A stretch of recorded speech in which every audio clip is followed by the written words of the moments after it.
This is the hiKin Podcast Network. Look for new episodes of the Grand Canyon Hiker Dude Show on Wednesdays, Tales from Below on Fridays, and coming soon, hiking meditations in my separate show, Sacred Steps, on Sundays. hiKin. Together we roam. Tales from Below, the Brotherhood Trek. There's something about the canyon that calls you back to yourself and back to the people who knew you before the world did. For Scott DeBergh, that meant a reunion hike with 3 college fraternity brothers, men who once roamed campus hallways together in the 80s, now trading textbooks for trekking poles. Scott from Arizona, Chris Schenk from Pennsylvania, Scott Ulrichs from Montana, and Chris Wiggins from Washington all came together for one unforgettable Grand Canyon adventure. All 4 were avid hikers. 2 had never backpacked before, and only Scott had been below the rim. What followed was a 5-day, 4-night, full-circle introduction to the canyon's power, its beauty, its brutality, and the transformation it demands. My name is Brian Special, and this is their story. hiKin Grand Canyon Tales from Below is brought to you by hiKin. Hiking plus kinship. That's hiKin. Join the conversation in our hiKin Grand Canyon Facebook group or at hikin.club. That's hiKin, HIKIN.club.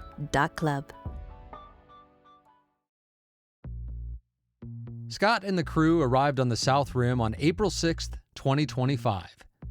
Day 1 was a shakedown. They explored the South Kaibab Trail, stretched their legs along the rim, and finalized their strategy. It was a moment to appreciate the scale of what they were about to do, and to take one last deep breath before they dropped in. Day 2, the journey began in earnest. South Kaibab to Phantom Ranch, then through the box and all the way to Cottonwood Campground. It would be a huge day, more than 13 miles, starting with that deceiving and demanding 4,800-foot descent to the Colorado River. Not even a mile down, they ran into Jerry Crank, a fellow member of our herd who was hiking rim to river for the first time at 77. Jerry's son Jeff was with him, and so was I, when we met Scott and the crew at Uau Point. You could see the light in Scott's eyes and hear in his voice how excited he was for his buddies to experience the canyon, even more so than himself. But that joy, for Scott, soon gave way to lessons he won't forget. Caught up in the camaraderie and his desire for his friends to have an unforgettable experience, Scott lost discipline. He skipped calories. He didn't keep up with electrolytes. And he overdid it on lemonade at Phantom Ranch and also on gels, items that he had not trained with. By the time he hit the box, the heat hit back. Hard. What followed was a bonk that nearly took him out. Diarrhea, dehydration, dizziness, even a brief panic about whether a helicopter might be his only way out. But Scott fought. He took help from a trail angel who offered him 2 Tums. He slowed down, he listened to his body, and he pushed through the pain. It took him 6 hours to traverse the 6.8 miles between Phantom Ranch and Cottonwood. But he made it. He slept under the stars that night, a little wiser and a lot more grateful.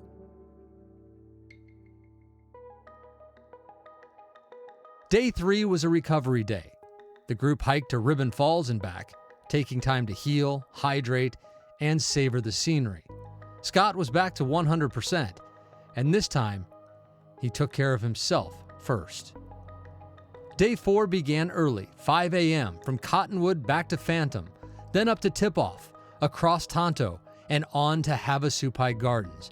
A long, hot day with big elevation gain.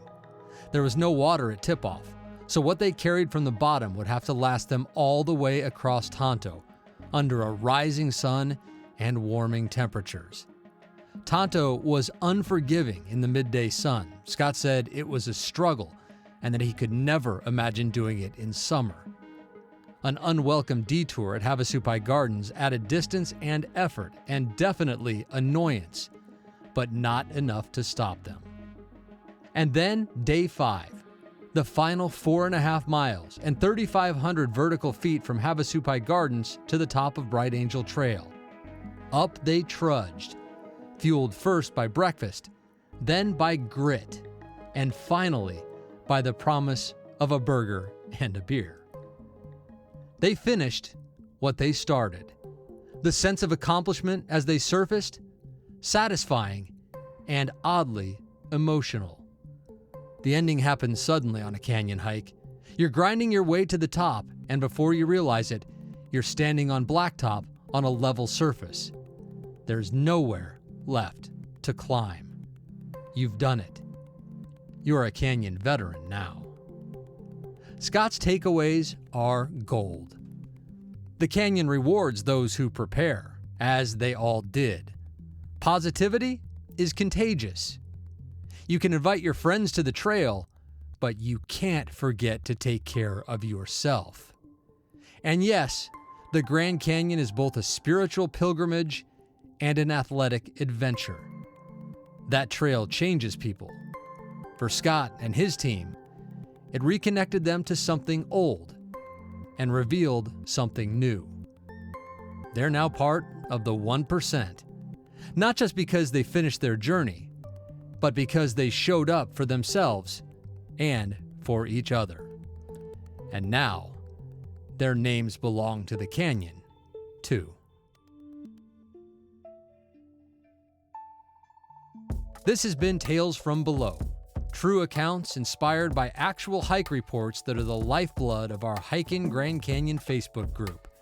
If you're not a part of it, let this serve as your invitation. Just search for hiKin, HIKIN Grand Canyon on Facebook. There is simply not a better place anywhere for information and inspiration. My name is Brian Special. Until next time, hike smart, stay safe, and never underestimate the canyon.